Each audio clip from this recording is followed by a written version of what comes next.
বন্ধুরা, আজকের গল্পটা এমন একটা জমকালো গল্প যা শুনলে তোমাদের রক্ত গরম হয়ে উঠবে।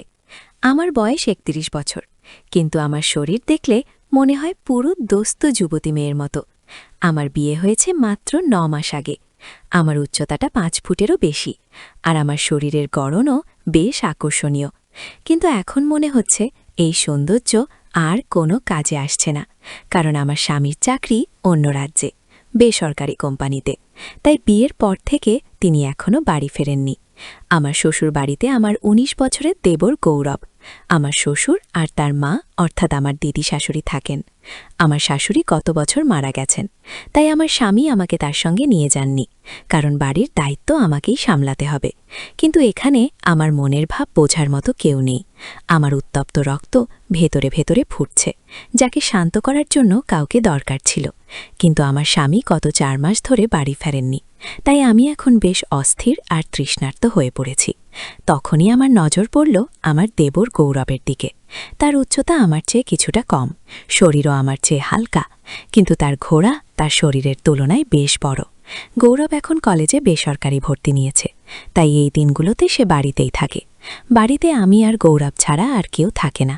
আমার শ্বশুরের মা বয়সের ভারী, সবসময় নিজের ঘরে বিশ্রাম নেন, আর শ্বশুর বাইরের ঘরে থাকেন, তাই তিনি খুব কমই ভেতরে আসেন।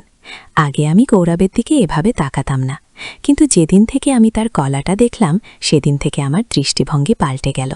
সেদিন গৌরব ভেবেছিল বাড়িতে কেউ নেই, তাই সে তার ঘরে ভিডিও দেখতে দেখতে নাগ দেবতার সঙ্গে খেলছিল।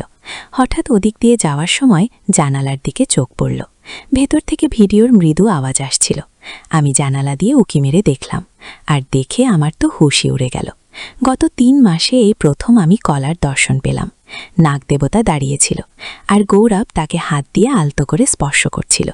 এটা দেখে আমার তো সেখানেই গঙ্গাজল বেরিয়ে গেল। সেই দিন থেকেই গৌরবের নাগদেবতার সোয়ারি করার জন্য আমার মন মজমজ করতে লাগল। সেদিন আমি আমার স্বামীকে ফোন করলাম, বললাম, এবার তুমি চলে এসো, আমার আর সহ্য হচ্ছে না। কতদিন আর এভাবে একা একা কষ্ট পাবো? আমারও তো মন চায়, আমিও তো শেষমেশ একটা মেয়ে মানুষ।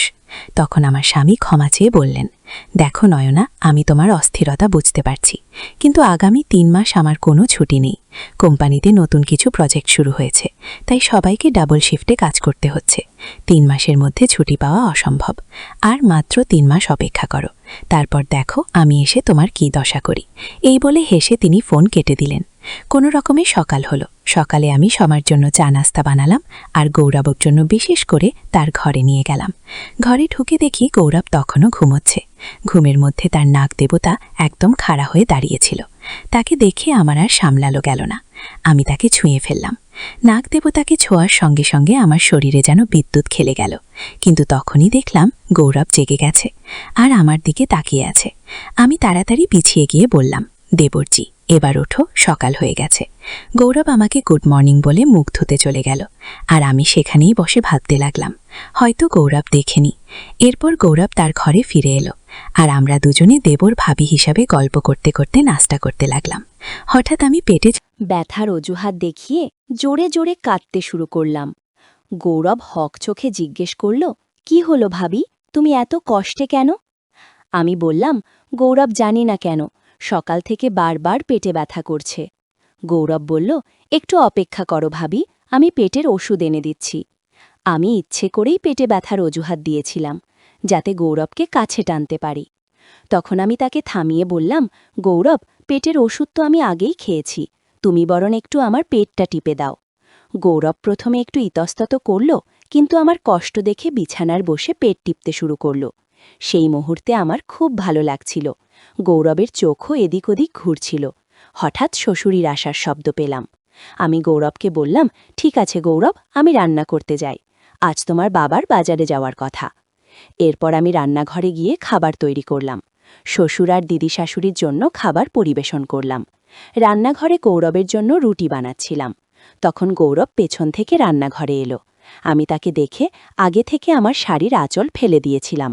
গৌরব আমাকে দেখে থমকে গেল, কারণ আমি তখন ঘামে ভিজে একাকার। আমি দেখানোর ভান করে নিচু হয়ে আঁচলটা আস্তে আস্তে তুললাম, আর গৌরবকে যেন স্বর্গের দর্শন করিয়ে দিলাম। তখন গৌরব বলল, ভাবি, তুমি বললে আমি তোমাকে পাখা দিয়ে হাওয়া করিয়ে দিই, আমি তার হাত টেনে বললাম, তোমার ভাবি এত কষ্টে আছে আর তুমি এখনো কথার কথা বলছো। এরপর গৌরব আমার পাশে বসে পাখা দিয়ে হাওয়া করতে লাগল। ততক্ষণেই শ্বশুর বাজারে চলে গেছেন। আমি দাঁড়িয়ে দাঁড়িয়ে রুটি বানাচ্ছিলাম। ইচ্ছে করে আবার আমার শাড়ির আঁচল ফেলে দিলাম। গৌরবকে বললাম, আজ আমার শাড়ির পিন পেলাম না, তাই বারবার পড়ে যাচ্ছে। গৌরব একটু ঠিক করে দে। গৌরব বলল, না ভাবি, আমি পারবো না, তুমি নিজেই করে নাও। আমি বললাম, গৌরব, আমার হাতে আটা লেগে আছে, তাই বলছি, নইলে আমি নিজেই ঠিক করে নিতাম, পাগল। এরপর গৌরব আঁচল ঠিক করতে লাগল। আঁচল ঠিক করার সময় সে চোখ তুলে তাকায়নি। গৌরব খুবই ভদ্র ছেলে, তাই কখনো আমার মনে হতো হয়তো আমি তার সঙ্গে ভুল করছি। কিন্তু আমার ভেতরের আবেগ এত তীব্র ছিল যে সঠিক ভুল কিছুই বুঝতে পারছিলাম না। আজ শ্বশুর বাজারে গেছেন, আর দুপুরে দিদি শাশুড়ি ওষুধ খেয়ে ঘুমিয়ে পড়েন, তাই বাড়িতে আমি আর গৌরব ছাড়া কেউ ছিল না। আমি মনে মনে ঠিক করেছিলাম আজ আমি গৌরবের নাগ দেবতার দর্শন করেই ছাড়ব, কিন্তু গৌরব তখনও আমাকে সেরকম চোখে দেখছিল না।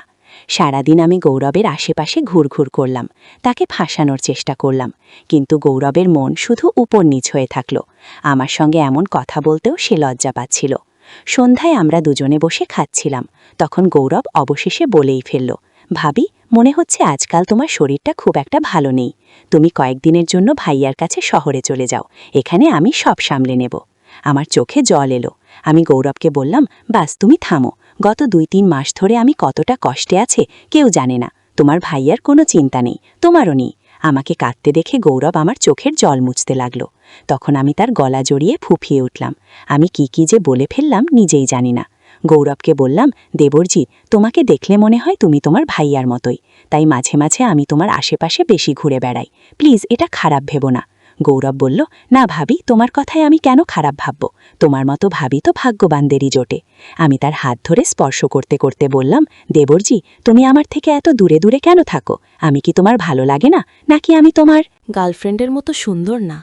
গৌরব বলল, না ভাবি, এমন কিছু নয়, আমার তো কোনো গার্লফ্রেন্ডই নেই।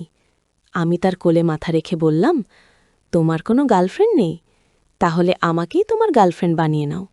কেন এত কষ্ট দিচ্ছ? তুমিও তো তোমার ভাইয়ার মতোই। না সে আমার কথা শোনে না, তুমিও না। গৌরব বলল, কিন্তু ভাবি, তুমি তো আমার ভাবি, ভাবির সঙ্গে এমন কিছু করা তো ভুল।